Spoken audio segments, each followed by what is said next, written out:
2003년 6월 인천공항. 산소호흡기에 의지한 채 휠체어에 실려 들어온 앙상한 노인을 아무도 알아보지 못했습니다. 불과 몇 년 전까지 한국 영화계의 거목이자 온 국민이 어머니라 불렀던 대배우 한은진. 그녀는 왜 죽음을 코앞에 둔 위독한 상태에서 의료진조차 만류한 위험한 비행에 목숨을 걸어야 했을까요? 1918년 한반도는 침묵 속에 잠겨 있었습니다. 일본의 식민 통치가 시작된 지 8년이 지나던 해 서울의 하늘은 늘 잿빛이었습니다. 3.1 만세 운동이 일어나기 딱 1년 전 폭풍 전야와도 같은 무거운 공기 속에서 한은진은 태어났습니다. 그녀가 자란 시대는 여성에게, 특히 예술을 꿈꾸는 여성에게는 가혹하기 그지없는 시절이었습니다. 여자는 그저 시집가서 아이 낳고 집안 귀신이 되어야 한다는 유교적 질서가 여전히 공고하던 때였습니다. 하지만 소녀 한은진의 눈에는 남들이 보지 못하는 세상이 담겨 있었습니다. 그녀는 유달리 감수성이 예민했습니다. 거리에서 마주치는 거린들의 표정, 시장통 아낙네들의 억척스러운 목소리, 나라 잃은 어른들의 깊은 한숨소리. 어린 한은진은 그 모든 것을 자신의 마음속 깊은 곳에 기록하고 있었습니다. 훗날 그녀의 연기가 그토록 소름 끼치도록 현실적이었던 이유는 바로 이 시절 그녀가 온몸으로 흡수했던 식민지 조선의 우울한 풍경 때문이었을지도 모릅니다. 그녀는 명문가 교수처럼 곱게 자란 인형이 아니었습니다. 격변하는 시대의 파도를 온몸으로 맞으며 성장했습니다. 신문물이 쏟아져 들어오던 1930년대. 경성은 모던 보이와 모던 걸이 활보하는 낭만의 도시처럼 보였지만 그 이면에는 짙은 그림자가 드리워져 있었습니다. 학교에서는 일본어를 써야 했고 이름조차 일본식으로 바꿔야 했던 굴욕의 시대. 한은진은 그 혼란 속에서 연극이라는 새로운 세상을 만납니다. 당시 연극은 단순한 오락이 아니었습니다. 그것은 억눌린 조선 민중의 목소리를 대변하는 유일한 해방구였습니다. 무대 위에서 배우들이 토해내는 대사 한마디에 관객들은 울고 웃으며 빼앗긴 나라의 서름을 달랬습니다. 1937년 낭만과 예술이 흐르던 명동의 한 소극장에서 20살의 한은진은 처음으로 무대에 섭니다. 그때의 무대는 지금처럼 화려한 조명도 좋은 음향시설도 없었습니다. 삐걱거리는 나무 바닥과 낡은 핀 조명 하나가 전부였죠. 하지만 그 좁은 무대 위에 섰을 때 한은진은 비로소 자신이 숨을 쉬고 있음을 느꼈습니다. 그녀는 예쁜 척하는 여배우가 아니었습니다. 목소리에는 타고난 울림이 있었고 눈빛에는 설명할 수 없는 깊은 슬픔이 서려 있었습니다. 흥미로운 점은 그녀가 20대의 꽃다운 나이였음에도 불구하고 연출가들은 그녀에게서 소녀가 아닌 여인의 모습을 발견했다는 것입니다. 동료 여배우들이 화려한 드레스를 입고 사랑을 속삭이는 주인공을 꿈꿀 때 한은진은 기꺼이 허름한 치마 저고리를 입는 배역을 마다하지 않았습니다. 그녀의 얼굴에는 기묘한 성숙함이 있었습니다. 그것은 단순히 나이 들어 보인다는 뜻이 아닙니다. 삶의 고단함을 이미 다 알아버린 듯한 세상의 풍파를 다 겪어낸 듯한 초월적인 분위기가 그녀를 감싸고 있었습니다. 너는 웃고 있어도 눈이 울고 있구나. 당시 한원로 연극인이 그녀에게 했다는 이 말은 훗날 그녀가 걸어가게 될 배우로서의 운명을 정확히 예견한 것이었습니다. 그녀의 얼굴은 비극에 최적화되어 있었습니다. 식민지 조국에서 태어나 희망보다는 절망을 먼저 배워야 했던 세대. 그 세대의 아픔이 그녀의 마스크에 고스란히 새겨져 있었던 것입니다.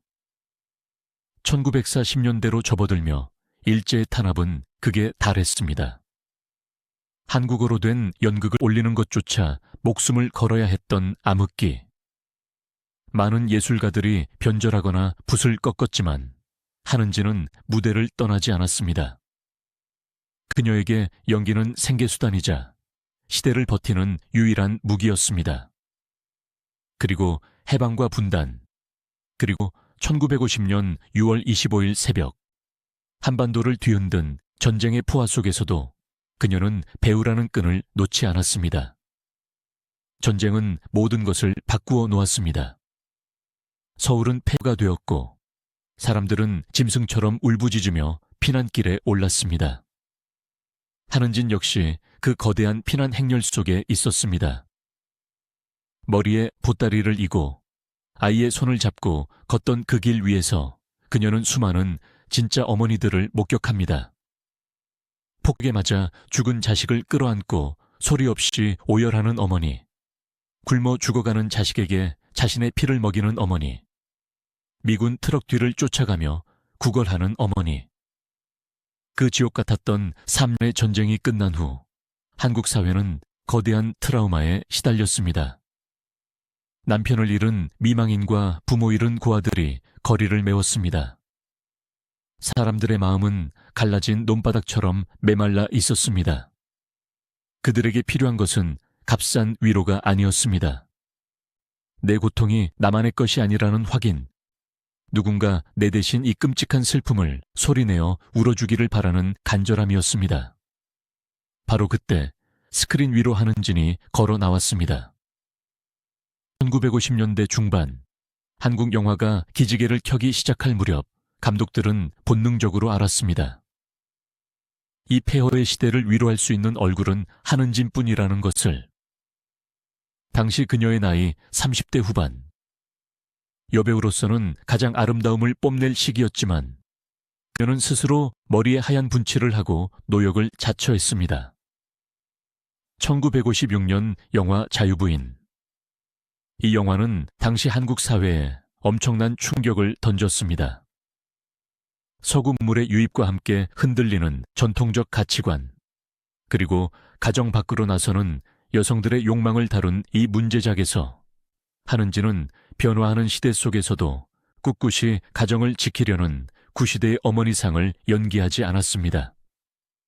오히려 그녀는 이 작품을 통해 자신의 연기 스펙트럼이 단순히 희생하는 어머니에 머무르지 않음을 증명했습니다. 하지만 대중이 그녀에게 진정으로 열광하기 시작한 것은 그녀가 낡은 한복을 입고 부엌 아궁이 앞에 앉았을 때였습니다. 그녀가 밥을 짓고 콩나물을 다듬고 자식의 떨어진 양말을 꿰매는 모습은 연기가 아니었습니다. 그것은 다큐멘터리보다 더 생생한 현실이었습니다. 관객들은 그녀의 거친 손마디에서 자신의 어머니를 보았습니다. 영화 속에서 그녀가 억울한 누명을 쓰고 집에서 쫓겨날 때 관객들은 마치 자신의 일인 양 가슴을 쳤습니다. 그녀가 탕아처럼 돌아온 아들을 아무 말 없이 껴안아 줄 때 극장은 눈물바다가 되었습니다. 한은진이 울면 대한민국이 울었다. 이 말은 과장이 아니었습니다. 그녀는 배우였지만 동시에 치유자였습니다. 전쟁의 상처를 봉합하는 실과 바늘 같은 존재였습니다. 김승호, 신영균, 김진규. 당대의 네로라 하는 남자 배우들이 그녀의 아들 역할을 거쳐갔습니다. 실제로는 불과 몇 살 차이 나지 않거나 심지어 동년배인 남자 배우들에게 어머니, 다녀왔습니다 라고 말하게 만드는 힘. 그것은 한은진이라는 배우가 가진 독보적인 아우라였습니다. 그녀 앞에서는 천하의 대스타도 그저 철없는 아들이 되어버리고 마는 것입니다. 특히 1961년 강대진 감독의 영화는 그녀의 영희 인생에 있어 중요한 분기점이 됩니다. 베를린 영화제 응곰상 수상이라는 한국 영화사의 기념비적인 이 작품에서 그녀는 번거리 딸을 키우며 마부 김승호와 황혼의 로맨스를 나누는 수원댁을 연기했습니다. 화려하지 않지만 은근하고 깊은 정, 고단한 삶을 서로 기대어 살아가는 중년의 애틋함을 그녀는 절제된 눈빛으로 완벽하게 표현해냈습니다. 이 영화를 통해 그녀는 희생하는 어머니를 넘어 주체적인 삶을 가진 여성으로서의 중년 연기를 완성했다는 평을 받습니다. 여기서 우리는 한 가지 질문을 던져보아야 합니다. 도대체 한은진의 연기에는 어떤 마법이 있었기에 수십 년이 지난 지금도 전설로 회자되는 것일까요? 그녀는 메소드 연기라는 단어조차 생소했던 시절, 이미 완벽한 메소드 연기를 실천하고 있었던 성우자였습니다. 그녀의 분장에 얽힌 일화는 유명합니다. 그녀는 30대 후반부터 노역을 맡으면서 자신의 얼굴에 주름을 그리고 머리에 하얀 분칠을 한 것을 주저하지 않았습니다. 당시에는 전문 분장사가 부족하여 배우가 직접 메이크업을 해야 하는 경우가 많았는데 한은진은 거울 앞에 앉아 몇 시간이고 자신의 얼굴을 뜯어 고쳤습니다. 단순히 늙어 보이게 만드는 것이 아니었습니다. 그녀는 자신이 맡은 배역의 인생을 얼굴에 새겨 넣었습니다. 밭일하느라 거칠어진 피부, 자식 걱정에 깊게 패인 미간의 주름, 그리고 영양실조로 누렇게 뜬 안색까지. 그녀의 분장은 붓으로 그리는 그림이 아니라 고통으로 빚어내는 조각이었습니다. 촬영장에 도착하면 그녀는 더 이상 한은진이 아니었습니다. 그녀는 큐사인이 떨어지기 전부터 구부정한 자세로 앉아 멍하니 허공을 응시하거나 소품으로 놓인 콩나물을 다듬곤 했습니다. 후배들이 인사를 해도 잘 받아주지 않을 만큼 그녀의 몰입도는 무서웠습니다. 젊은 남자 배우가 선배님하고 부르면 그녀는 들리지 않는 척하다가 어머니라고 불러야 비로소 고개를 돌렸다는 이야기는 충무로의 전설처럼 내려옵니다. 그녀는 카메라가 돌아가지 않는 순간에도 그 인물로서 호흡하고 존재했던 것입니다. 그녀의 연기론 중 가장 핵심은 삼키는 슬픔이었습니다. 신파가 유행하던 시절, 많은 배우들은 슬픔을 표현하기 위해 목청껏 울부짖고 땅을 쳤습니다. 관객들의 눈물을 쥐어짜기 위한 가장 쉬운 방법이었기 때문입니다. 하지만 한은진은 달랐습니다. 그녀의 슬픔은 밖으로 터져 나오는 것이 아니라 안으로 삭혀서 문드러지는 슬픔이었습니다. 영화 속에서 자식이 사고를 쳤거나 남편이 첩을 데리고 들어왔을 때 그녀는 소리 지르지 않았습니다. 대신 그녀는 부엌으로 들어가 설거지를 하거나 장독대를 닦았습니다. 그 뒷모습, 축 처진 어깨와 가늘게 떨리는 등, 그리고 행주를 쥐어짜는 손마디의 힘. 관객들은 그녀의 얼굴을 보지 않고도 그녀가 지금 얼마나 끔찍한 고통을 삼키고 있는지를 느낄 수 있었습니다. 소리내어 우는 것보다 울음을 참으며 짓는 그 기괴한 미소가 관객들의 가슴을 더 후벼 팠던 것입니다. 이것이 바로 그녀가 300편이 넘는 다잘하면서도 대중에게 질리지 않는 배우로 남을 수 있었던 비결이었습니다. 하지만 대중이 가장 사랑했던 그녀의 모습은 역시나 전형적인 한국의 어머니였습니다. 1960년대 한국 영화의 황금기, 쏟아지는 멜로드라마 속에서 그녀는 끊임없이 고통받았습니다. 시어머니에게 구박받고 남편에게 무시당하고 자식을 위해 자신의 살과 뼈를 깎아내는 역할들. 누군가는 물었습니다. 선생님, 매번 그렇게 당하고 우는 역할만 하시면 지겹지 않으세요? 좀 화려하고 대접받는 사모님 역할도 하고 싶지 않으신가요? 그때마다 한은진은 특유의 덤덤한 표정으로 이렇게 답했다고 합니다. 이 땅의 어머니들이 다 그렇게 살았잖아요. 나라도 그분들의 억울한 속을 풀어드려야지. 내가 예쁜 옷 입고 호강하면 극장에 온 우리 어머니들이 누구를 보고 위로받겠소. 그녀에게 연기는 나를 보여주는 것이 아니라 타인을 대변하는 것이었습니다. 그녀는 철저하게 자신을 지우고 시대가 요구하는 얼굴이 되기를 주저하지 않았습니다. 스크린 밖에 한은진은 어떤 사람이었을까요? 동료들의 증언에 따르면 그녀는 촬영장에서도 늘 조용한 사람이었습니다. 자신의 분량이 없어도 현장을 떠나지 않고 구석 의자에 앉아 뜨개질을 하거나 대본을 보며 후배들의 연기를 지켜보았다고 합니다. 까마득한 후배가 실수를 해도 큰 소리로 야단치는 법이 없었습니다.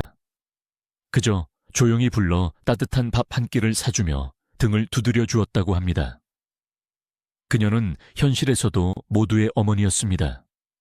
그러나 빛이 강하면 그림자도 짙은 법입니다. 만인의 어머니로 칭송받던 그녀의 삶 이면에는 아무에게도 말하지 못한 깊은 외로움이 또아리를 틀고 있었습니다. 영화 속에서는 수많은 자식들에 둘러싸여 있었지만 현실의 그녀는 철저히 혼자였습니다. 남편과의 사별 후 그녀는 홀로 가정을 꾸려야 했습니다. 여배우라는 직업이 딴따라라고 천시받던 시절, 가장으로서의 무게와 예술가로서의 자존심 사이에서 그녀는 끊임없이 줄타기를 해야 했습니다. 밤이 깊어 촬영이 끝나고 텅 빈 집으로 돌아왔을 때 화려한 조명 뒤에 찾아오는 그 서늘한 정막을 그녀는 어떻게 견뎠을까요? 스크린 속에서는 오열하고 통곡하며 감정을 쏟아냈지만 정작 자신의 슬픔은 가슴속 깊은 곳에 꾹꾹 눌러 담아야 했던 여인. 어쩌면 그녀가 연기한 그 수많은 눈물 연기는 연기가 아니라 그녀 자신이 살기 위해 내뱉은 숨이었는지도 모릅니다. 1960년대를 지나 1970년대로 접어들면서 한국 사회는 급격한 변화를 맞이합니다.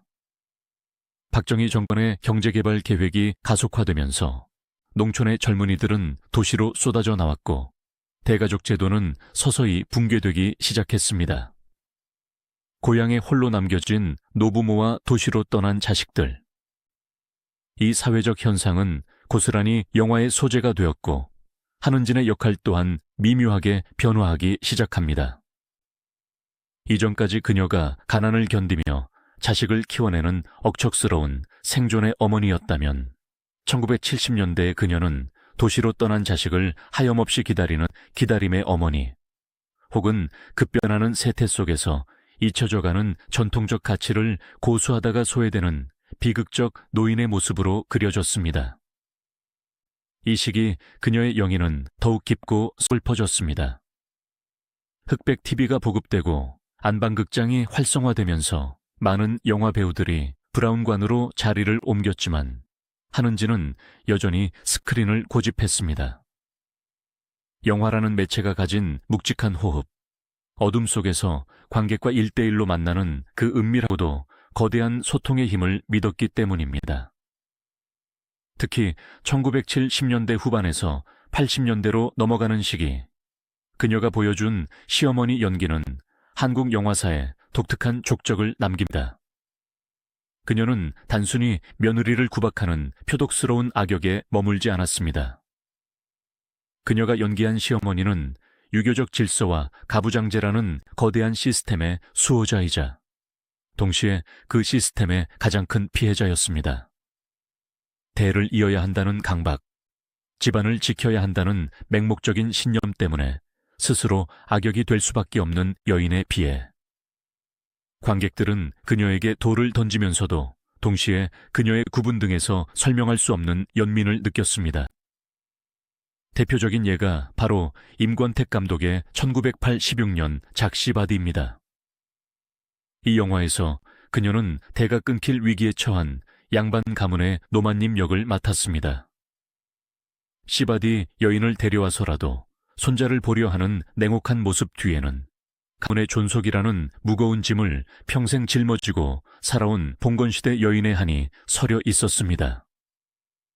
강수연이라는 젊은 배우의 파격적인 연기 뒤에서 묵직하게 중심을 잡아주며 극의 긴장감을 조율했던 것은 다름 아닌 한은진의 서늘한 눈빛이었습니다. 임권택 감독은 훗날 회고했습니다.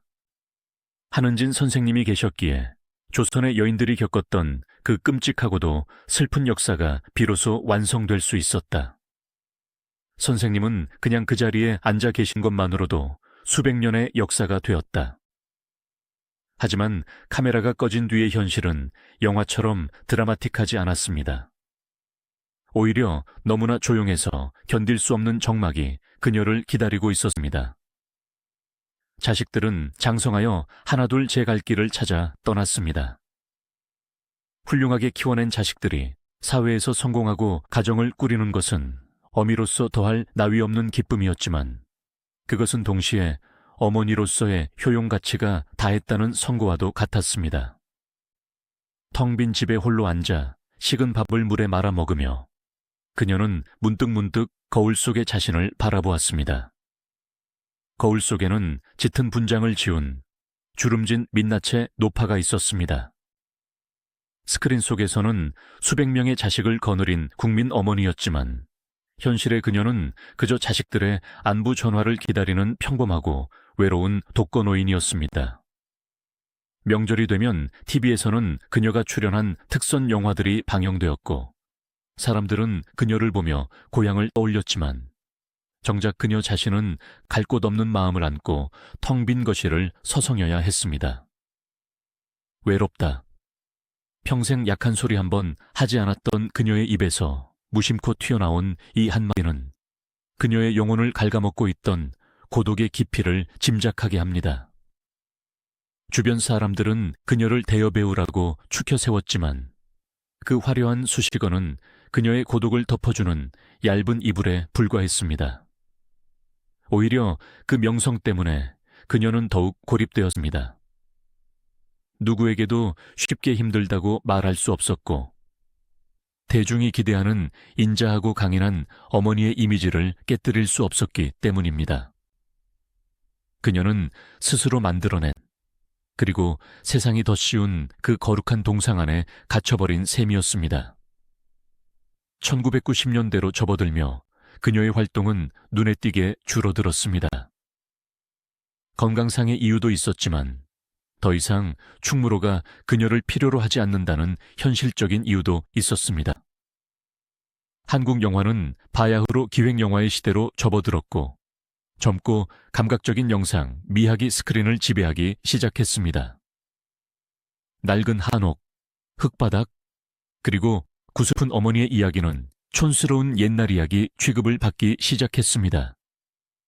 그녀의 설 자리는 점점 좁아졌고 평생을 출근하다시피 했던 촬영장이 사라지자 그녀가 느낀 상실감은 이루 말할 수 없었습니다.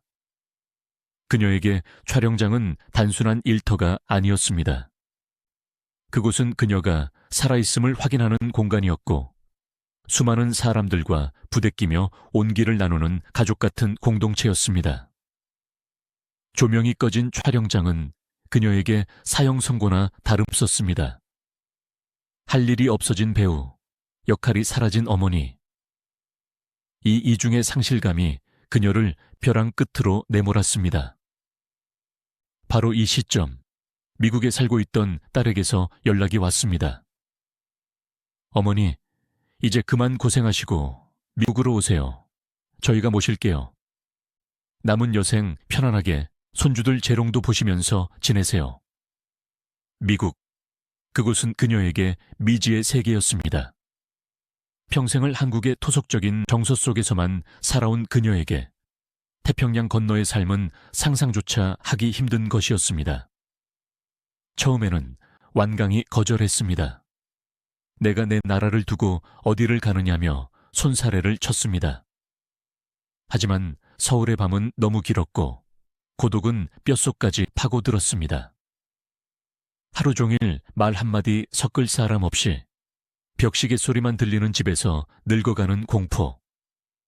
차라리 낯선 땅이라도 핏줄 곁에 있는 것이 낫지 않을까 하는 생각이 서서히 고개를 들기 시작했습니다. 주변에 만류도 있었습니다. 영화계 원로들은 하는 짓 없는 한국 영화계는 상상할 수 없다며 그녀를 붙잡았습니다. 하지만 그녀의 결심은 굳어져 갔습니다. 그것은 도피였을까요? 아니면 새로운 삶에 대한 마지막 희망이었을까요? 1996년, 그녀는 살던 집을 정리하고 가재 도구를 처분했습니다. 평생 모아온 손때 묻은 대본들, 트로피들, 영화 포스터들을 정리하며 그녀는 무슨 생각을 했을까요? 짐 가방을 싸는 그녀의 손길은 떨렸지만 표정은 담담했습니다. 마치 영화 속에서 자식들을 위해 정든 고향집을 떠나는 어머니의 그 표정 그대로였습니다. 출국날 김포공항에는 몇몇 영화인들이 배웅을 나왔습니다. 화려한 은퇴식은 없었습니다. 그저 조촐한 작별, 인사만이 오고 갔습니다. 선생님, 건강하세요. 꼭 다시 오셔야 해요. 후배의 손을 잡은 한은진의 눈가가 촉촉해졌습니다. 그래, 나갈게. 다들 영화 열심히 만들어. 한국 영화가 살아야 우리 같은 사람들이 사는 거야. 그것이 마지막이 될지도 모른다는 불길한 예감을 그때는 아무도 입 밖으로 내지 않았습니다. 비행기가 활주로를 박차고 오를 때 그녀는 창밖으로 멀어지는 서울의 풍경을 하염없이 내려다보았습니다. 한강의 물줄기, 빽빽한 아파트 숲, 남산의 타워, 그 모든 것이 그녀의 인생이었습니다. 그녀가 300번이나 울고 웃었던 무대, 그녀의 청춘과 노년이 고스란히 묻혀있는 땅. 비행기가 구름 위로 솟아오르며 서울이 시야에서 사라지는 순간, 그녀는 눈을 감고 깊은 한숨을 내쉬었습니다. 이제 그녀는 국민 어머니라는 무거운 왕관을 내려놓고 평범한 할머니 한은진으로 돌아가는 것입니다. 하지만 그녀는 몰랐습니다. 그 왕관의 무게가 사라진 자리에 견딜 수 없는 가벼움과 공허함이 찾아올 줄은. 미국 로스앤젤레스 공항에 도착했을 때 캘리포니아의 뜨거운 햇살이 그녀를 맞이했습니다. 딸 내외와 손주들의 환영을 받으며 그녀는 새로운 보금자리로 향했습니다. 처음 몇 달은 좋았습니다. 이국적인 풍경, 깨끗한 거리, 무엇보다 사랑하는 가족들이 곁에 있다는 안정감이 그녀를 위로했습니다. 평생 처음으로 가져보는 휴식이었습니다. 아침에 늦게 일어나도 되고 대사를 외워야 할 압박감도 없었습니다. 딸이 차려주는 밥을 먹고 손주들과 공원을 산책하는 평화로운 일상. 사람들은 그녀가 아메리칸 드림을 이루며 행복한 노후를 보내고 있다고 믿었습니다. 하지만 그 평화는 오래가지 않았습니다. 언어의 장벽은 생각보다 높고 견고했습니다. 영어를 한마디도 못하는 그녀에게 집 밖의 세상은 거대한 소음 덩어리에 불과했습니다.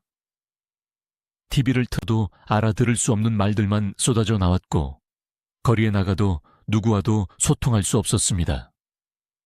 한국에서는 눈짓 하나, 손짓 하나로도 통했던 정이라는 것이 이곳에는 없었습니다.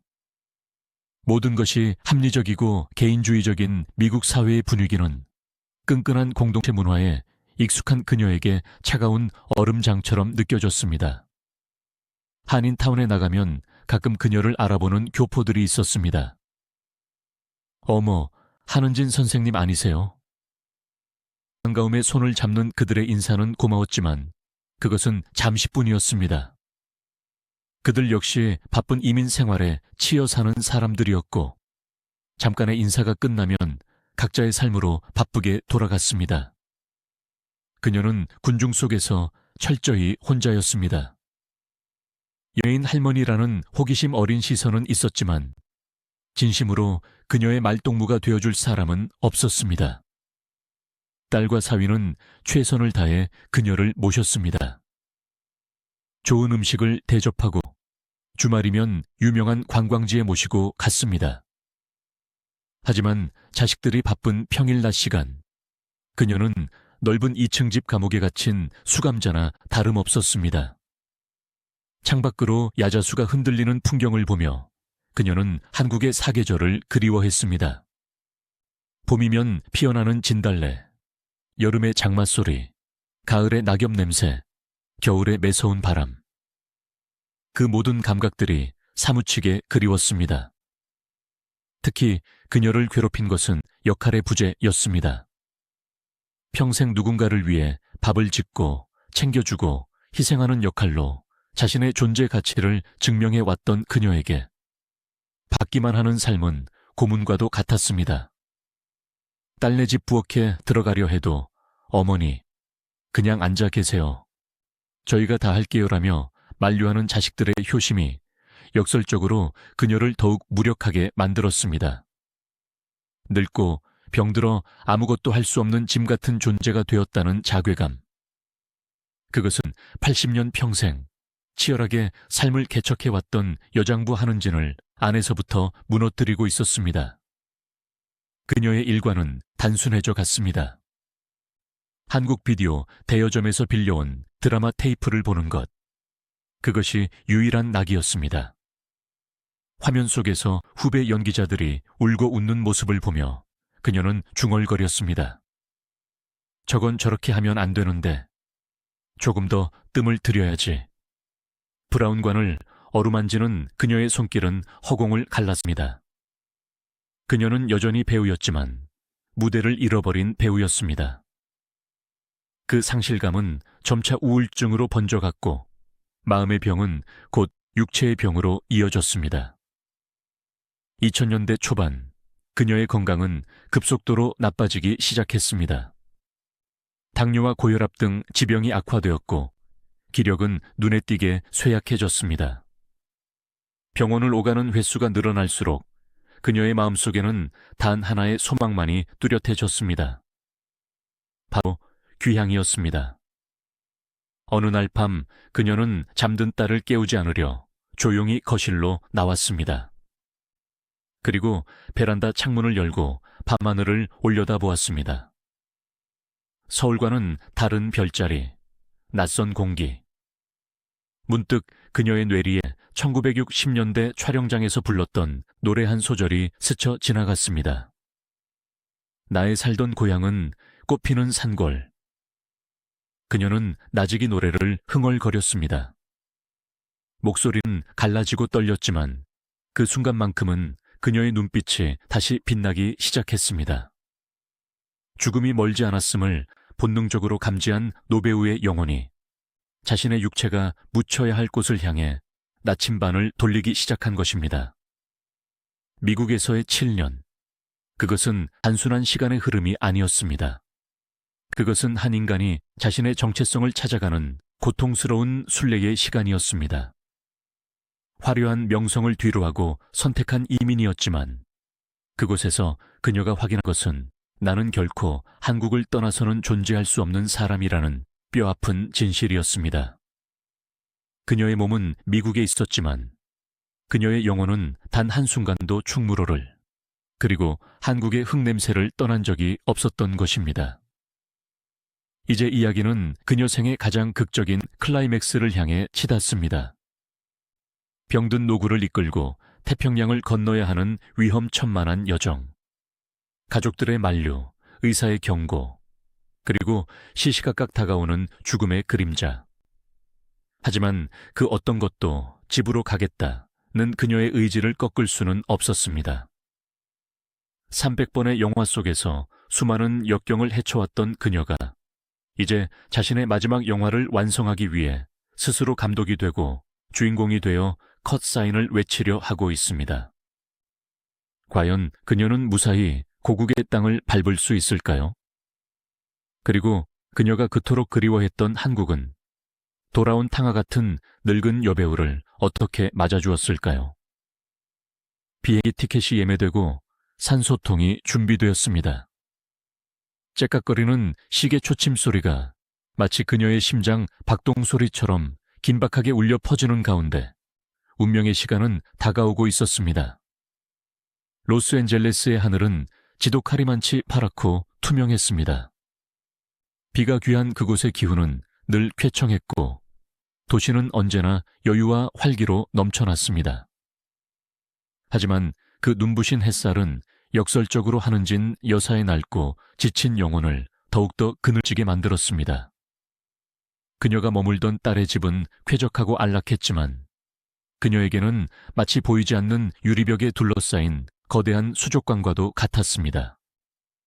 숨을 쉬고 밥을 먹고 잠을 자고 있었지만 그녀는 그 안에서 서서히 박제되어 가고 있었습니다.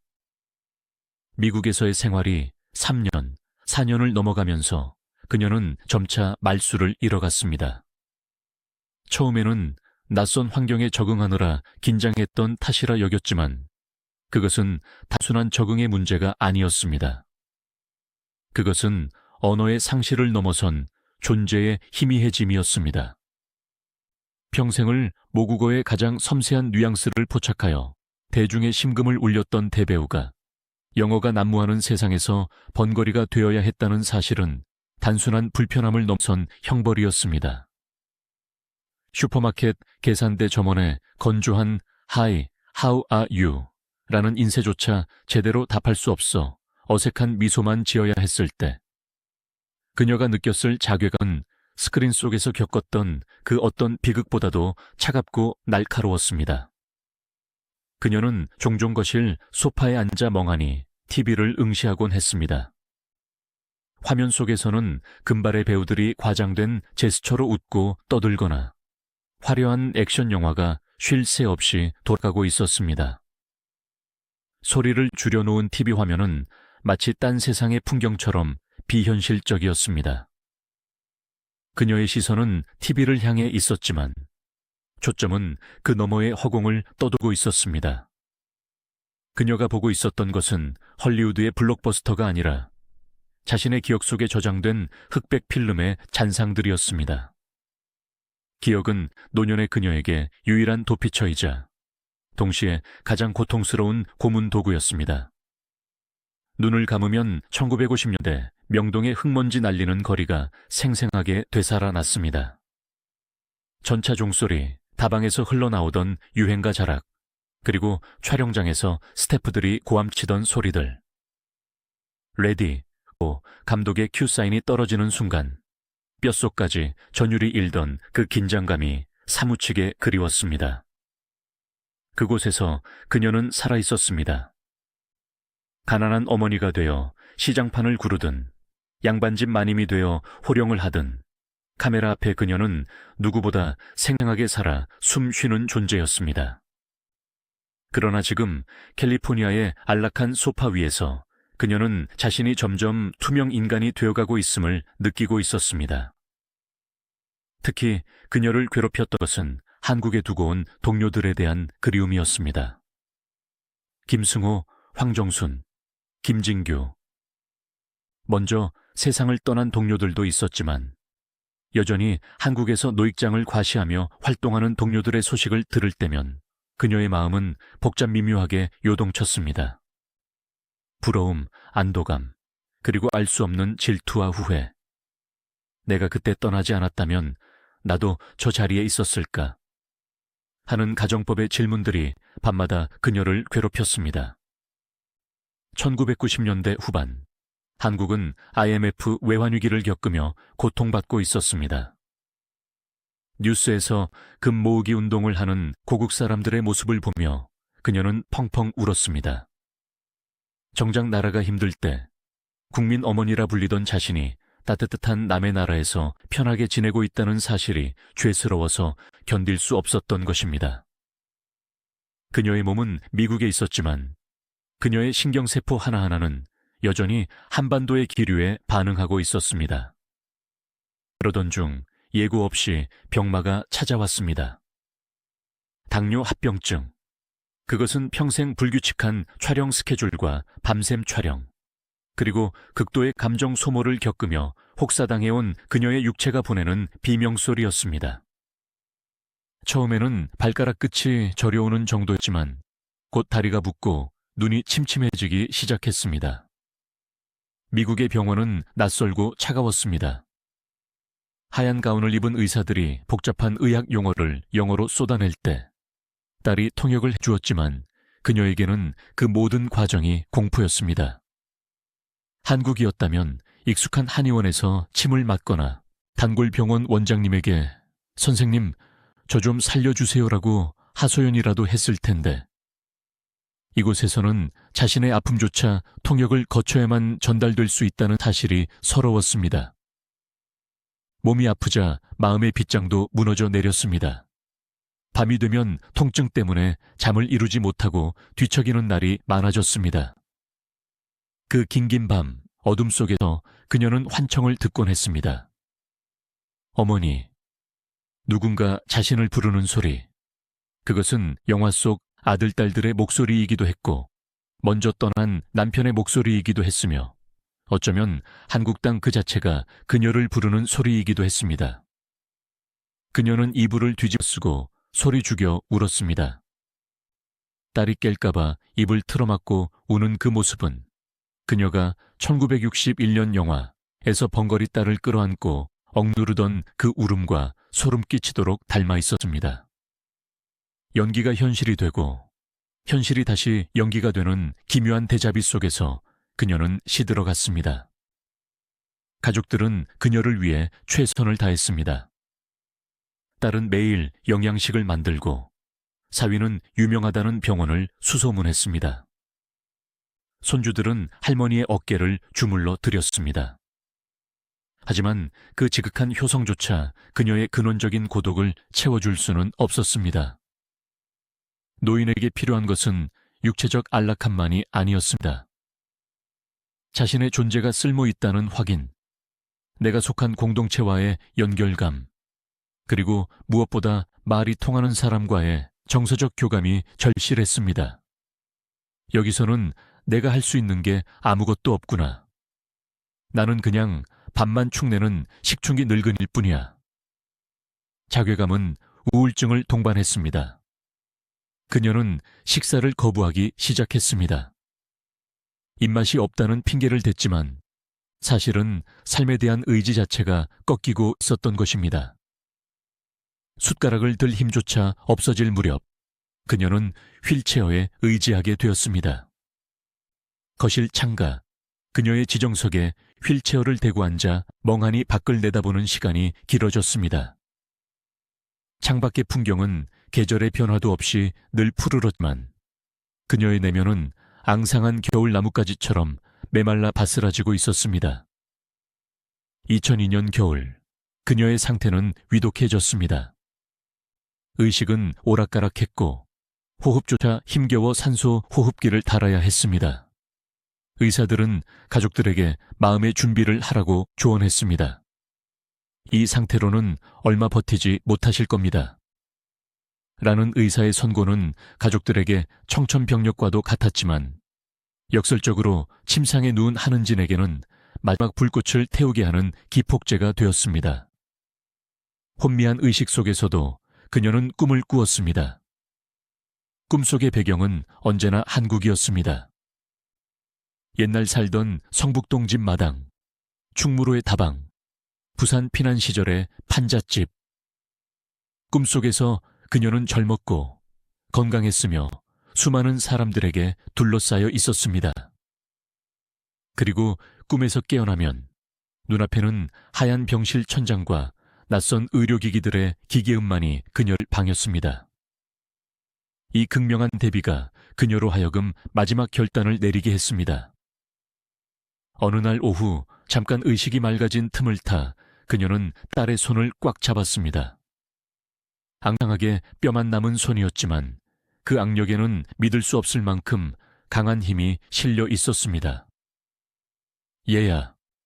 산소 마스크 너머로 들려오는 목소리는 가늘고 떨렸지만 그 눈빛만은 1950년대 전성기 시절 자식을 지키기 위해 호랑이처럼 눈을 부라리던 어머니의 그것처럼 형형하게 빛나고 있었습니다. 나 집에 가고 싶다. 딸은 눈물을 흘리며 고개를 저었습니다. 어머니, 여기가 집이잖아요. 저희랑 같이 계시잖아요. 한국 가면 누가 돌봐드려요. 조금만 더 건강해지시면 그때 여행 삼아 다녀오세요. 딸의 말은 지극히 현실적이고 타당했습니다. 하지만 한은지는 고개를 가로저었습니다. 아니, 내 집 서울 말이다. 내 뼈를 이 남의 땅에 묻지 마라. 나는 한국 배우다. 한국 배우는 한국 땅에서 죽어야 해. 그것은 단순한 투정이 아니었습니다. 그것은 한 예술가의 마지막 자존심이자 한 인간이 자신의 존엄을 지키기 위한 최후의 선언이었습니다. 그녀에게 미국에서의 죽음은 객사이자 영원한 유배와도 같았습니다. 죽어서 혼백이 되어서라도 동료들이 있는 곳, 내 말이 통하는 곳, 내가 평생 흘린 눈물이 스며들어 있는 그 흙으로 돌아가야만 한다는 본능적인 귀소 본능이 그녀를 강력하게 사로잡았습니다. 가족 회의가 열렸습니다. 찬반 격론이 오갔습니다. 지금 비행기를 타는 건 자살 행위나 다름없다는 현실적인 반대와 어머니의 마지막 소원을 들어드려야 한다는 감정적인 호소가 충돌했습니다. 담당 의사조차 고개를 저으며 승인을 거부했습니다. 비행기 안의 기압 변화와 장시간 비행은 환자의 심장에 치명적입니다. 태평양 상공에서 돌아가실 수도 있습니다. 하지만 한은진의 의지는 요지부동이었습니다. 그녀는 곡기를 끊으면서까지 무언의 시위를 벌였습니다. 보내주지 않으면 여기서 혀를 깨물고 죽겠다는 식의 비장함이 그녀의 온몸에서 뿜어져 나왔습니다. 그것은 마치 영화에서 가문의 대를 잇기 위해 목숨을 걸고 출산을 감행하던 여인의 집념과도 같았습니다. 결국 자식들은 어머니의 고집 앞에 무릎을 꿇을 수밖에 없었습니다. 그것은 효도가 아니라 어머니라는 한 인간의 삶을 완성시켜 드리기 위한 숭고한 결단이었습니다. 2003년 5월 본격적인 귀국 준비가 시작되었습니다. 하지만 그것은 일반적인 여행 준비와는 차원이 달랐습니다. 그것은 이송 작전에 가까웠습니다. 항공사 측에 환자의 상태를 알리고 탑승 허가를 받아야 했고, 기내에서 사용할 산소통과 응급의료 키트를 준비해야 했습니다. 만약의 사태를 대비해 동승할 간호사를 수소문해야 했고, 도착 즉시 입원할 한국의 병원을 섭외해야 했습니다. 모든 과정이 살얼음판을 걷는 듯 조마조마했습니다. 그녀의 방에는 커다란 이민 가방 대신 작은 송화방 하나만이 놓였습니다. 7년 전 바리바리 짐을 싸 들고 왔던 것과는 대조적인 모습이었습니다. 이제 그녀에게 필요한 것은 아무것도 없었습니다. 화려한 옷도 보석도 돈도 필요 없었습니다. 오직 한국으로 돌아갈 비행기 티켓 한 장과 그때까지 버텨줄 심장의 박동만이 필요할 뿐이었습니다. 출국 날짜가 정해지자 기적처럼 그녀의 상태가 조금 호전되는 듯 보였습니다. 집에 간다는 희망이 죽어가던 세포들을 일시적으로 깨운 것이었을까요? 그녀는 누워서 달력을 바라보며 날짜를 세었습니다. 하루, 이틀, 사흘.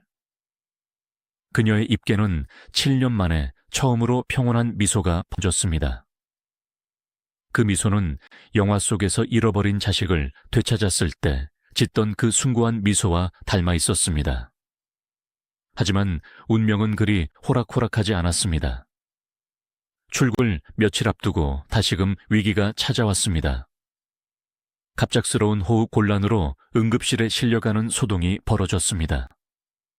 의료진은 다시금 비행 불가 판정을 내리려 했습니다. 절대로 안 됩니다. 이 상태로는 공항까지 가는 것도 위험합니다. 의사의 단호한 말에 가족들은 절망했습니다. 그러나 산소 마스크를 쓴 채 가쁜 숨을 몰아쉬던 한은진이 떨리는 손으로 의사의 가운 자락을 붙잡았습니다. 그리고 눈빛으로 애원했습니다. 제발 나를 가게 해주시오. 죽어도 비행기 안에서 죽겠소. 그 눈빛은 연기가 아니었습니다. 그 어떤 명배우도 흉내낼 수 없는, 죽음 앞에 인간만이 보여줄 수 있는 처절한 진심이었습니다. 그 눈빛에 압도된 의사는 결국 한숨을 내쉬며 고개를 끄덕였습니다. 가족분들이 모든 책임을 지신다면 소견서는 써드리겠습니다. 하지만 정말 장담할 수 없습니다. 드디어 결전의 날이 밝았습니다. 2003년 6월의 어느 이른 아침, 앰뷸런스 한 대가 조용히 집 앞에 도착했습니다. 들것에 실려 집을 나서는 한은진의 눈에 캘리포니아의 아침 햇살이 쏟아졌습니다. 7년 동안 자신을 가뒀던 아름답지만 잔인했던 감옥. 그녀는 고개를 돌려 딸의 집을 한번 바라보았습니다. 원망도 미련도 없는 그저 담담한 작별의 눈빛이었습니다. 고마웠다. 그리고 미안했다. 하지만 나는 이제 가야 한다. 공항으로 가는 길 차창 밖으로 스쳐 지나가는 LA의 풍경들은 마치 필름을 빨리 감기한 것처럼 흐릿하게 지나갔습니다. 할리우드 간판, 산타모니카 해변, 코리아타운의 간판들. 그 모든 이국의 풍경들이 그녀의 기억 속에서 지워지고 있었습니다. 이제 그녀의 머릿속에는 오직 하나의 영상만이 선명하게 재생되고 있었습니다. 인천공항, 올림픽대로, 남산터널, 그리고 그리운 서울의 골목길. LA 공항터미널은 붐비고 소란스러웠습니다. 휠체어에 앉아 링거병을 주렁주렁 매단 노인의 등장에 사람들의 시선이 쏠렸습니다. 누군가는 동정 어린 시선으로, 누군가는 호기심 어린 눈으로 쳐다보았습니다. 하지만 그녀는 그들의 시선을 의식하지 않았습니다. 그녀의 시선은 오직 출국 게이트 위에 전광판, 서울이라는 5글자에 고정되어 있었습니다. 탑승 수속은 더디고 힘들었습니다. 항공사 직원들은 환자의 상태를 꼼꼼히 체크하느라 분주했고, 가족들은 초조함에 입술이 바짝바짝 말랐습니다. 혹시라도 탑승 거부를 당할까봐, 혹은 기다리는 도중에 그녀가 쓰러질까봐 모두가 숨을 죽였습니다. 하지만 하는지는 놀라운 정신력으로 버티고 있었습니다. 식은땀이 비오듯 흘러내리고 손끝이 차가워졌지만 그녀는 정신을 놓지 않으려 안간힘을 썼습니다. 여기서 쓰러지면 끝이다. 비행기를 타야 한다. 타야 한다. 마침내 탑승 안내 방송이 울려 퍼졌습니다. 서울 인천행 대한항공 K018편 탑승을 시작합니다. 그 안내 방송은 그녀에게 마치 천국의 문이 열리는 팡파르처럼 들렸습니다. 휠체어가 게이트를 통과하고 비행기 연결 통로로 들어서는 순간 익숙한 공기가 느껴졌습니다. 길에서 풍겨 나오는 냄새, 승무원들의 단정한 유니폼, 그리고 들려오는 한국어 인사말. 어서 오십시오, 손님. 그 한마디에 한은진의 심장이 쿵 하고 내려앉았습니다. 아직 한국 땅을 밟은 것은 아니었지만 이 비행기 안은 이미 작은 한국이었습니다.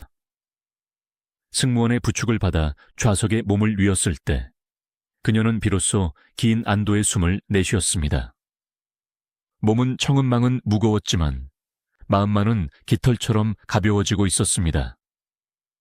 비행기의 문이 닫히고 육중한 기체가 활주로를 향해 움직이기 시작했습니다. 엔진 소리가 커지면서 기체가 떨리기 시작하자 그녀는 감고 있던 눈을 살며시 떴습니다.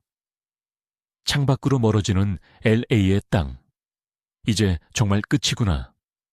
나의 유배 생활도, 나의 지독했던 외로움도 이 땅에 모두 묻고 가는구나. 비행기가 이륙하며 중력을 거스르는 순간 그녀의 몸이 좌석 깊숙이 파묻혔습니다. 심장에 가해지는 압박감에 잠시 숨이 막혀왔지만 그녀는 입술을 깨물며 견뎠습니다. 이제 13시간. 이 13시간만 버티면 된다.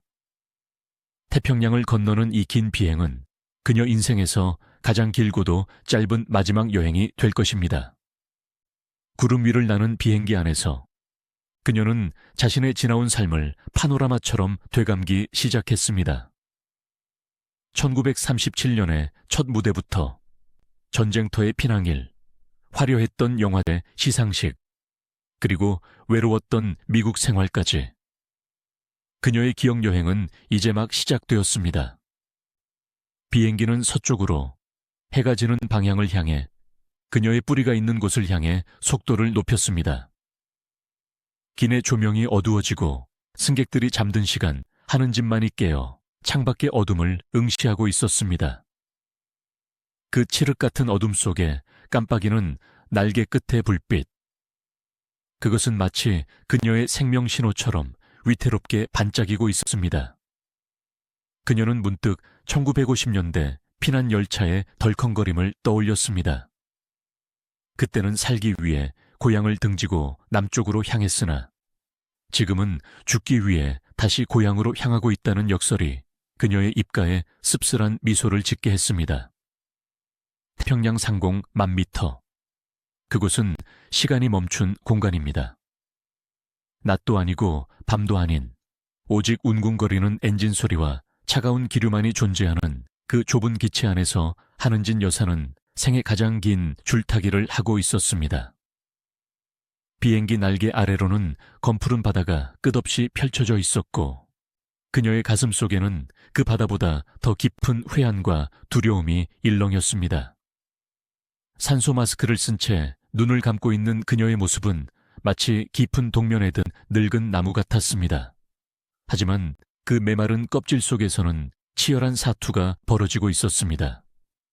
살아서 도착해야 한다. 이 단 하나의 명제가 그녀의 심장을 근근히 뛰게 만들고 있었습니다. 비행 중 몇 번의 고비가 있었습니다. 기류 변화로 기체가 심하게 요동칠 때마다 그녀의 호흡은 거칠어졌고 심박수 모니터는 경고음을 울렸습니다. 동승한 간호사가 긴박하게 움직이고 딸은 어머니의 차가운 손을 주무르며 기도했습니다. 어머니, 조금만 더요. 제발 조금만 더 버티세요. 딸의 울음 섞인 목소리가 귓가에 웅웅거렸습니다. 하지만 한은지는 그 순간 오히려 기이한 평온함을 느꼈다고 합니다.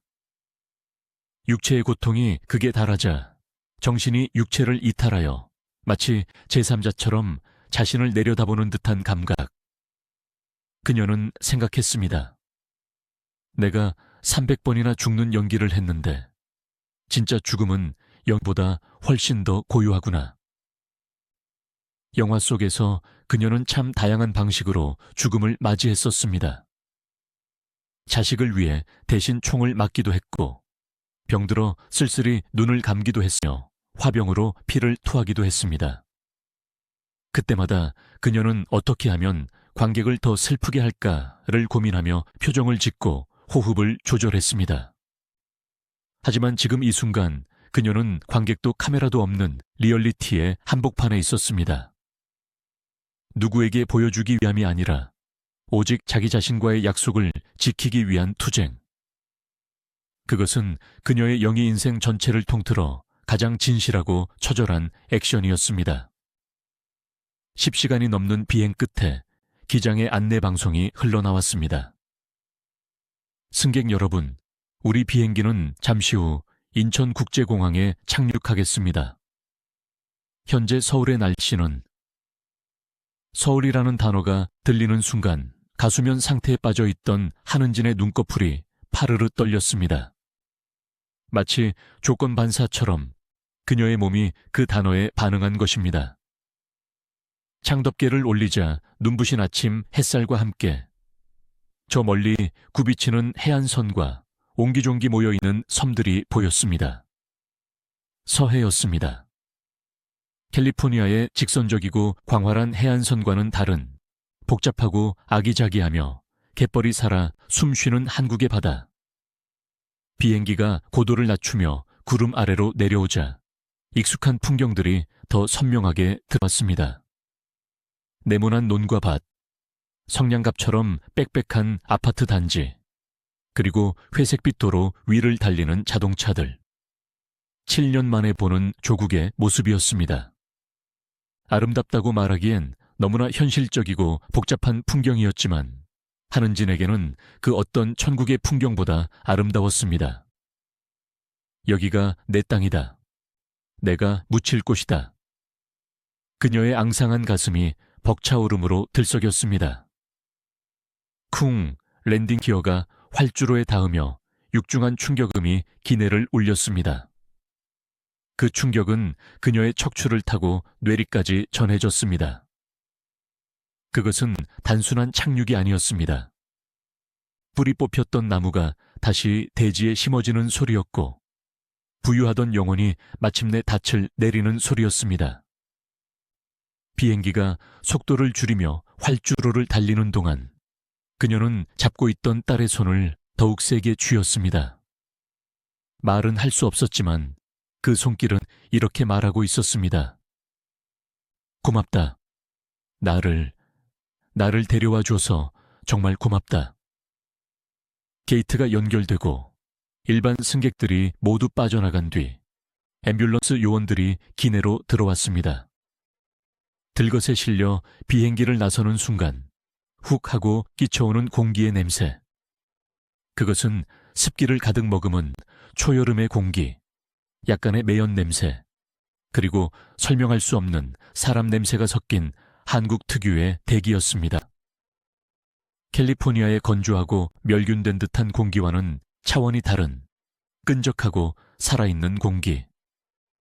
한은지는 그 공기를 폐부 깊숙이 들이마셨습니다. 기침 나올 만큼 자극적이었지만 그녀는 그제야 비로소 숨통이 트이는 것을 느꼈습니다. 입국 수속은 신속하게 이루어졌습니다. 공항 로비에는 미리 연락을 받은 몇몇 기자들이 대기하고 있었습니다. 휠체어에 앉은 백발의 노배우가 입국장 문을 나서자 플래시가 터졌습니다. 하지만 예전처럼 화려한 스포트라이트는 아니었습니다. 그것은 돌아온 전설에 대한 예의이자 생의 마지막을 직감한 기록으로서의 셔터 소리였습니다. 그녀는 선글라스로 퀭한 눈을 가리고 있었지만 마스크 너머로 엷은 미소를 띠고 있었습니다. 선생님, 귀국을 환영합니다. 지금 심정이 어떠신가요? 기자의 질문에 그녀는 대답할 기력이 없었습니다. 그저 고개를 아주 천천히 끄덕였을 뿐입니다. 하지만 그 작은 고개짓 하나에 모든 것이 담겨 있었습니다. 안도, 기쁨, 그리고 평화. 준비된 사설 구급체 몸을 실은 그녀는 곧장 서울 강남의 한 병원으로 이송되었습니다. 공항 고속도로를 달리는 차창 밖으로 한강이 보였습니다. 1950년대 얼어붙은 한강을 걸어서 건넜던 기억. 1960년대 영화 촬영을 위해 수없이 오갔던 한강대교. 그리고 지금 올림픽대로를 따라 늘어선 마천루들의 스카이라인. 서울은 그녀가 떠나 있던 7년 동안 또다시 변해 있었습니다. 더 높아졌고 더 화려해졌습니다. 하지만 강물은 여전히 그곳에 흘렀고 남산은 여전히 그 자리에서 서울을 내려다보고 있었습니다. 변한 것과 변하지 않은 것들이 교차하는 풍경 속에서 그녀는 마치 오래된 친구를 다시 만난 듯한 편안함을 느꼈습니다. 서울아, 나 왔다. 은진이 왔다. 마음속으로 건네는 인사에 도시는 무심한 듯 시크하게, 그러나 따뜻하게 그녀를 품어주었습니다. 병원에 도착하자 익숙한 한국말들이 쏟아졌습니다. 환자분 들어오십니다. 혈압 체크해. 산소 포화도 확인하고. 의료진들이 주고받는 다급한 한국어 지시 사항들. 미국 병원에서는 공포스럽게만 들렸던 의료 용어들이 이곳에서는 마치 자장가처럼 들렸습니다. 간호사가 그녀의 팔에 주사 바늘을 꽂으며 상냥하게 말을 건넸습니다. 할머니, 따끔해요. 조금만 참으세요. 이제 괜찮아요. 편안하게 주무세요. 할머니, 미국에서는 미즈, 한, 혹은 패턴트라고 불렸던 그녀에게 할머니라는 그 투박하고 정겨운 호칭은 눈물겹도록 반가웠습니다. 그것은 그녀가 평생 연기해온 배역의 이름이자 한국 사회가 노인에게 보내는 가장 보편적인 애정의 표현이었습니다. 하얀 병실 천장을 바라보며 그녀는 비로소 긴장을 풀었습니다. 침대 시트의 감촉, 소독약 냄새조차도 정겨웠습니다. 입원 소식이 알려지자 병실은 문전성시를 이루었습니다.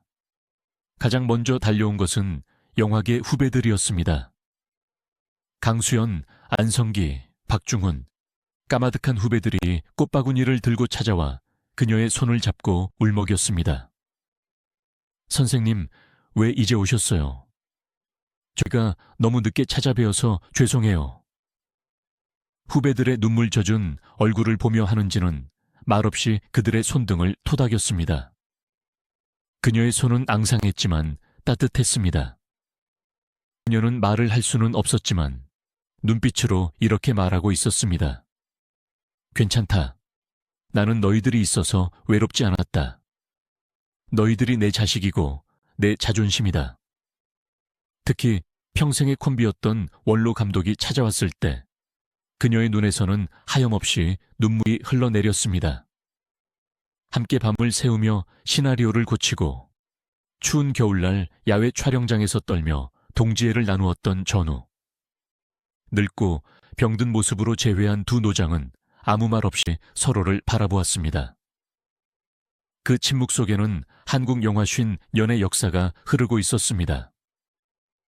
가난했지만 열정 하나로 버텼던 시절, 필름이 없어 자투리 필름을 이어붙여 영화를 찍었던 시절, 검열관에 가위질에 분노했던 시절, 그 모든 영광과 상처를 공유한 사람만이 나눌 수 있는 깊은 교감이 병실을 가득 채웠습니다. 한국에서의 첫날 밤, 창밖에는 서울의 밤거리를 밝히는 넌사인이 불야성을 이루고 있었습니다. 잠들지 않는 도시 서울. 그녀는 창문 너머로 들려오는 희미한 자동차 경적 소리를 들으며 생각했습니다. 그래, 이 소리야. 이게 살아있는 소리지. LA의 정막강산 같은 밤과는 다른, 소음마저도 생명력으로 느껴지는 서울의 밤. 그녀는 그 소음을 자장가 삼아 7년 만에 처음으로 깊은 잠에 빠져들었습니다. 악몽도 꾸지 않고 환청도 들리지 않는 아주 깊고 달콤한 잠이었습니다. 하지만 의학적인 소견은 냉정했습니다. 담당 의사는 가족들에게 마음의 준비를 하라고 조언했습니다. 마음의 준비를 하셔야 합니다.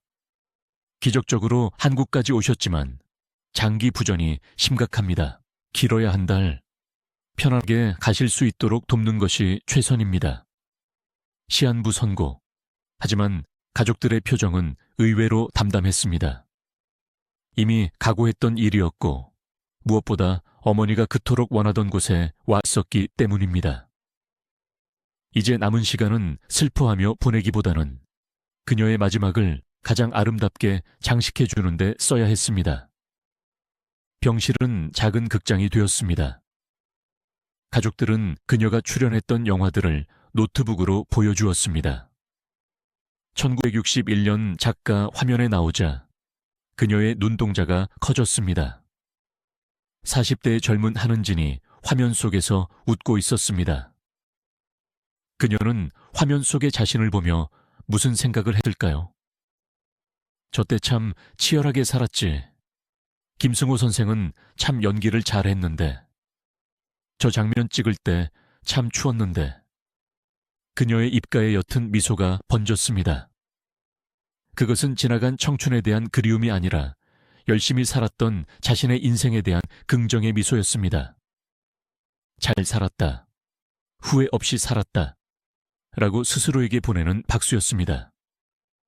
그녀가 한국에 머문 시간은 20여일. 그 짧은 시간은 그녀에게 축복과도 같았습니다. 죽음을 앞둔 환자라고는 믿기 힘들 만큼 그녀의 표정은 날이 갈수록 평온해졌습니다. 먹고 싶다던 된장국 국물을 한 숟가락 넘기기도 했고 창밖으로 보이는 비 내리는 풍경을 한참 동안 감상하기도 했습니다. 그녀는 죽음을 기다리는 것이 아니라 삶을 정리하고 있었습니다. 흩어져 있던 기억의 조각들을 모으고 사랑했던 사람들과 작별 인사를 나누며 스스로 인생이라는 긴 영화의 엔딩 크레딧을 준비하고 있었던 것입니다.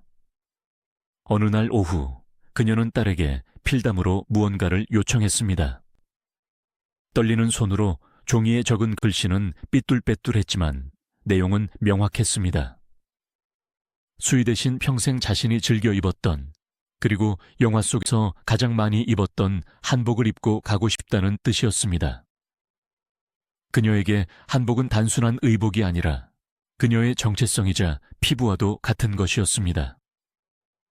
딸은 눈물을 삼키며 어머니가 가장 아끼던 옥색 저고리와 보라색 치마를 준비했습니다. 2003년 7월 16일 새벽, 장맛비가 추적추적 내리던 날이었습니다.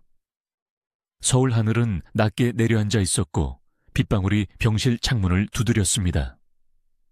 한은진의 호흡이 점차 얕아지기 시작했습니다. 의료진이 분주하게 움직였지만 곧 모니터의 그래프가 완만한 곡선을 그리기 시작했습니다. 가족들이 침대 곁으로 모여들었습니다. 어머니, 사랑해요. 어머니, 고마워요. 딸의 울음 섞인 목소리가 그녀의 귓가에 닿았습니다. 그 순간 한은진은 마지막 힘을 다해 눈을 떴습니다. 흐릿한 시야 속에 사랑하는 가족들의 얼굴이 보였고 그 너머로 어렴풋이 자신이 평생 몸담았던 촬영장의 풍경이 겹쳐 보였습니다. 레디, 액션, 감독의 힘찬 목소리가 환청처럼 들려왔습니다. 그녀는 이제 마지막 컷을 찍을 준비가 되어 있었습니다. 그녀의 입술이 아주 미세하게 움직였습니다. 소리는 나오지 않았지만 입모양은 분명했습니다.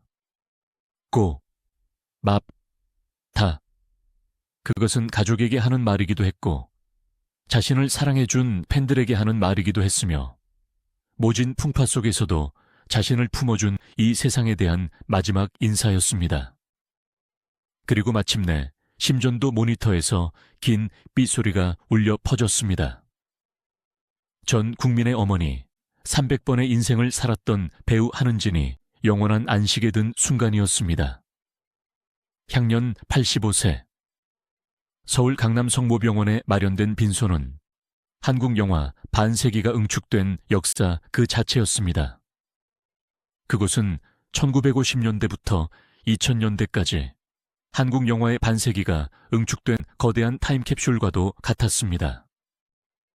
빈소 입구에는 대통령이 보낸 조화부터 시작해 영화계 원로, 각계각층의 인사들이 보낸 하얀 국화꽃이 벽을 메우고 있었습니다. 그 꽃들 행렬은 장례식장 복도 끝까지 이어져 그녀가 살아생전 쌓아 올린 덕망의 높이를 짐작게 했습니다. 영정 사진 속의 한은진 여사는 옅은 미소를 띠고 있었습니다. 쪽진 머리에 단아한 한복 차림. 우리가 스크린에서 수없이 보아왔던 모든 것을 용서하고 품어줄 듯한 바로 그 어머니의 얼굴이었습니다. 하지만 사진 앞의 향로에서 피어오르는 연기는 그녀가 이제는 만질 수 없는 곳으로 떠났음을 아프게 증명하고 있었습니다. 부고가 전해진 직후부터 조문객들의 발길은 끊이지 않았습니다. 가장 눈에 띄는 것은 역시 영화계 인사들이었습니다. 머리가 희끗희끗한 원로 배우들부터 이제 막 데뷔한 신인 배우들까지 세대를 초월한 추모의 물결이 이어졌습니다. 특히 19, 60년대 한국 영화의 전성기를 함께 이끌었던 원로 배우들의 슬픔은 남달랐습니다. 지팡이를 짚고 빈소를 찾은 한 원로 배우는 영정 사진을 보자마자 그 자리에 주저앉아 통곡했습니다. 형수님, 어찌 이리 급하게 가십니까? 미국에서 오셨으면 뜨신 밥이라도 한 끼 같이 먹었어야지. 그는 한은진보다 불과 몇 살 아래였지만 평생 그녀를 어머니 혹은 형수님이라 부르며 따랐던 후배였습니다. 촬영장이 춥고 배고팠던 시절 한은진이 집에서 싸온 도시락을 나눠 먹으며 버텼던 기억들이 주마등처럼 스쳐 지나갔을 것입니다. 그들의 눈물은 단순히 동료를 잃은 슬픔이 아니라 자신의 젊은 날을 증언해줄 유일한 증인을 잃어버린 상실감이었습니다. 영화 사랑방 손님과 어머니 등에서 그녀의 아들, 딸 역할을 맡았던 배우들도 줄지어 빈소를 찾았습니다. 이제는 그들 또한 할아버지, 할머니가 되어버린 나이였지만 한은진의 영정 앞에서는 다시 철없는 자식들이 되어 눈물을 훔쳤습니다. 선생님은 진짜 어머니 같으셨어요. 카메라가 꺼져도 늘 밥 먹었냐고 물어봐 주시고 연기가 안 돼서 쩔쩔매면 조용히 손을 잡아주시곤 했죠. 그들이 기억하는 한은진은 대배우이기 이전에 따뜻한 어른이었습니다. 군림하지 않고 베푸는 어른, 후배들의 실수를 덮어주고 자신의 영광보다 영화 전체의 조화를 먼저 생각했던 참된 선배. 그런 어른이 사라졌다는 사실이 영화인들을 더욱 쓸쓸하게 만들었습니다. 빈소의 풍경은 밤이 깊어질수록 더욱 애틋해졌습니다. 소주잔을 기울이며 고인을 추억하는 자리마다 이야기꽃이 피어났습니다. 기억나? 옛날에 지방 촬영 갔을 때 여관방에 불이 안 들어와서 다들 떨고 있었는데 한 선생님이 어디서 연탄을 구해오셔서 직접 불을 피워주셨잖아. 그뿐이야. 제작비가 없어서 영화가 엎어질 뻔했을 때 몰래 출연료 반납하고 제작자 밥 사 먹이라고 돈 봉투 쥐어주셨던 거. 그거 아는 사람 별로 없을걸. 쏟아지는 미담들은 그녀 왜 국민 어머니로 불렸는지, 그 칭호가 결코 연기력만으로 얻어진 것이 아님을 증명하고 있었습니다. 그녀는 스크린 밖에서도 치열하게 어머니로 살았던 것입니다. 가난한 한국 영화계를 가슴으로 품어 안고 배고픈 후배들을 먹이며 키워낸 진짜 어머니. 하지만 빈소를 찾은 이들 중에는 유명한 영화인들만 있는 것이 아니었습니다. 이름 모를 일반 시민들의 조문 행렬 또한 이어졌습니다. 검은 옷을 입은 중년의 여성들, 지팡이를 짚은 할머니들. 그들은 한은진 여사와 일면식도 없는 사이였습니다. 하지만 그들은 마치 자신의 친정어머니가 돌아가신 것처럼 슬퍼하며 국화꽃을 바쳤습니다. 한 70대 할머니는 영정 앞에서 한참 서 있다가 유족들에게 꼬깃꼬깃한 봉투 하나를 건넸습니다. 이거 조의금이요. 내가 젊어서 시집살이 할 때 너무 힘들어서 죽고 싶었는데 극장에서 한 선생님 나오는 영화 보고 펑펑 울고 나서 살 힘을 얻었소. 내 생명의 은인이요. 그 할머니의 고백은 한은진이라는 배우가 가진 힘의 본질을 꿰뚫고 있었습니다. 그녀는 타인의 고통을 대신 알아주는 무당과도 같았습니다. 억눌리고 소외된 여성들의 하늘 대신 토해내 줌으로써 그들이 다시 살아갈 수 있게 만드는 카타르시스의 원천. 그녀의 영예는 예술을 넘어선 치유였습니다. 장례식장 한편에서는 그녀가 출연했던 영화의 하이라이트 영상이 상영되고 있었습니다. 흑백 화면 속에 젊은 한은진이 웃고 울고 소리치고 있었습니다. 조문객들은 국밥을 먹다가도 멍하니 화면을 응시했습니다. 화면 속의 그녀는 너무나 생생하게 살아있어서 금방이라도 화면을 찍고 나와 밥은 입에 맞냐? 라고 물어볼 것만 같았습니다. 과거와 현재, 삶과 죽음이 공존하는 그 기묘한 공간에서 사람들은 비로소 깨달았습니다. 배우는 육신이 죽어도 그가 남긴 필름 속에서 영원히 산다는 사실을 말입니다. 장례는 영화 인장으로 치러졌습니다. 한국 영화 발전에 지대한 공을 세운 이에게만 허락되는 명예로운 형식이었습니다. 장례위원장은 당대 최고의 영화계 원로가 맡았고 수많은 후배들이 장례위원으로 이름을 올렸습니다. 그녀의 마지막 가는 길을 외롭지 않게 하려는 영화인들의 정성이었습니다. 발인 날 아침, 서울의 하늘은 맑게 개어 있었습니다. 며칠간 내리던 장맛비가 거짓말처럼 그치고 눈부신 햇살이 장례식장 마당을 비추었습니다. 운구차가 대기하고 있는 현관 앞에는 수많은 인파가 몰려들었습니다. 영정 사진을 앞세운 운구 행렬이 나오자 여기저기서 울음소리가 터져 나왔습니다. 선생님, 편히 가세요. 어머니, 우리 어머니. 리무진 운구차는 장례식장을 빠져나와 그녀가 생전에 그토록 사랑했던 장소들을 마지막으로 순례하기 시작했습니다. 첫 번째 목적지는 충무로였습니다. 한국 영화의 메카이자 그녀의 청춘이 묻혀있는 거리. 차가 충무로 입구에 들어서자 거리에 있던 영화 관계자들과 상인들이 가던 길을 멈추고 묵념을 올렸습니다.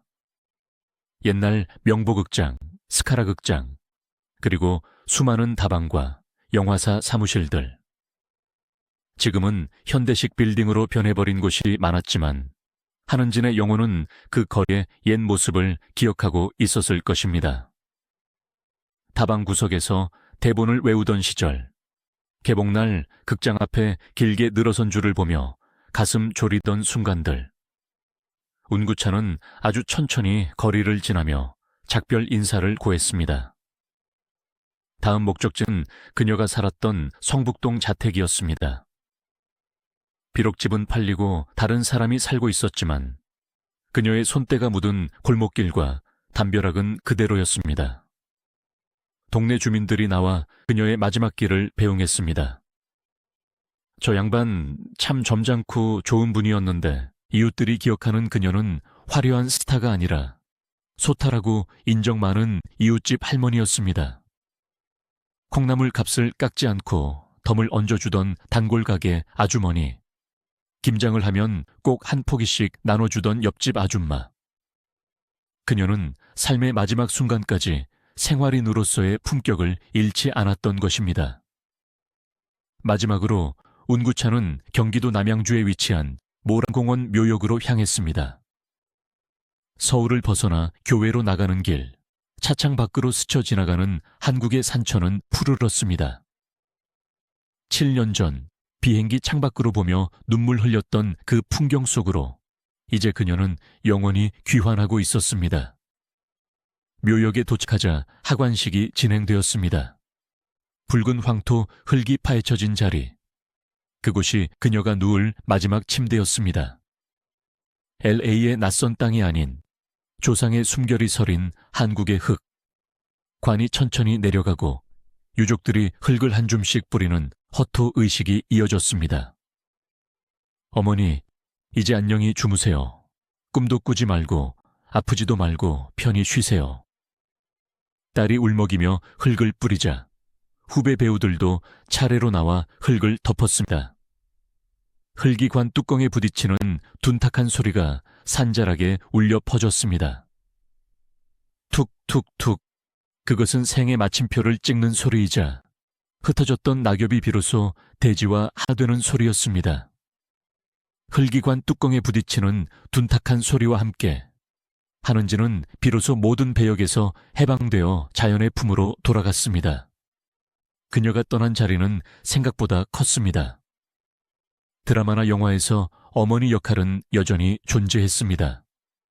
하지만 그 어머니들은 한은진이 보여주었던 어머니와는 결이 달랐습니다.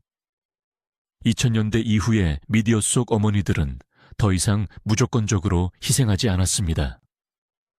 자기 주장이 강하고 때로는 욕망을 드러내며 자식과 갈등하는 입체적인 캐릭터로 변모해 있었습니다. 김혜자, 고두심, 남은희 등 걸출한 후배 배우들이 새로운 국민 어머니의 계보를 이어받아 각자의 색깔로 모성애를 연기했지만 그들조차 인터뷰에서 입을 모아 말했습니다. 한은진 선생님이 계셨던 그 자리는 감히 저희가 흉내낼 수 없는 성격입니다. 선생님은 연기를 하신 게 아니라 그 시절 우리네 어머니들의 뼈와 살 그 자체셨으니까요. 평론가들은 그녀를 가리켜 한국 근현대사의 페르소나라고 평가합니다. 식민지, 전쟁, 가난, 독재, 한국 사회가 겪어온 그 모진 풍파를 온몸으로 받아내면서도 결코 쓰러지지 않고 버텨낸 민초들의 생명력. 한은진은 그 생명력을 어머니라는 이름으로 의인화한 존재였습니다. 관객들이 그녀를 보며 느낀 감정은 단순한 연민이 아니었습니다. 그것은 그래도 우리는 살아야 한다는 무언의 격려이자 생존에 대한 확인이었습니다. 하지만 21세기에 접어들며 그녀가 대변했던 그 가치들은 빠르게 잊히기 시작했습니다. 한국은 부유해졌고 아파트가 숲을 이루었으며 사람들은 더 이상 굶주리지 않았습니다. 보릿고개라는 단어는 역사 교과서에나 나오는 옛말이 되었고 어머니의 희생을 당연시하는 것은 촌스럽고 정은대적인 사고방식으로 취급받았습니다. 한은진의 영화들이 TV에서 방영될 때면 젊은 세대들은 왜 저렇게 답답하게 살아? 이혼하고 나오면 되지.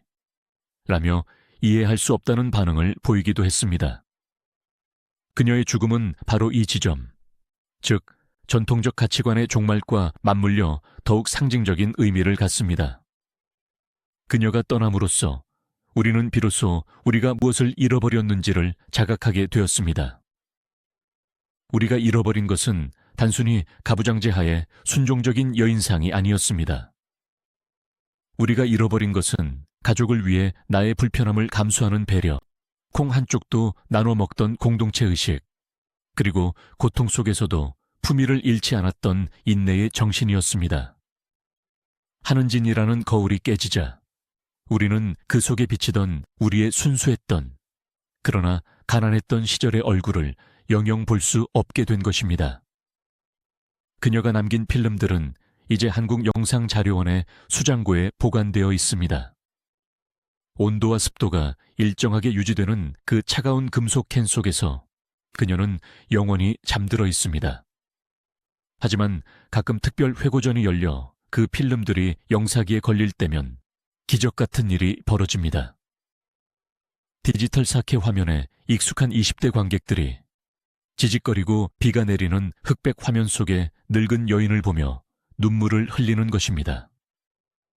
그들은 전쟁을 겪지 않았고 보릿고개를 모릅니다. 하지만 한은진의 눈빛을 보는 순간 그들은 유전자에 각인된 어떤 원초적인 슬픔을 감지합니다. 언어와 시대를 초월하여 인간이라면 누구나 느낄 수밖에 없는 어머니라는 존재의 절대성. 한은진의 영예는 시대극이라는 장르를 넘어 인간의 보편적인 감정을 건드리는 클래식의 반열에 오른 것입니다. 마치 우리가 셰익스피어의 비극을 보며 수백 년의 시차를 넘어 공감하듯이 한은진의 영희 또한 시간의 풍화를 견뎌내고 예술로 승화되었습니다. 미국에서의 7년, 그 고독했던 유배 생활조차도 그녀의 영희 인생을 완성하는 마지막 퍼즐 조각이었습니다. 만약 그녀가 한국에서 편안하게 노후를 보내다 갔다면 그녀의 삶은 성공한 배우의 행복한 말년으로 기록되었을 것입니다. 하지만 그녀는 철저하게 버림받은 듯한 고독을 겪었고 이방인으로서의 서름을 맛보았습니다. 그 시간 동안 그녀는 배우 한은진이 아니라 그녀가 평생 연기했던 소외된 노인 그 자체가 되었습니다. 딸의 집 창가에 앉아 서울을 그리워하던 그녀의 모습은 영화 나에서 그녀가 보여주었던 그 어떤 영희보다 더 처절하고 슬픈 리얼리티였습니다.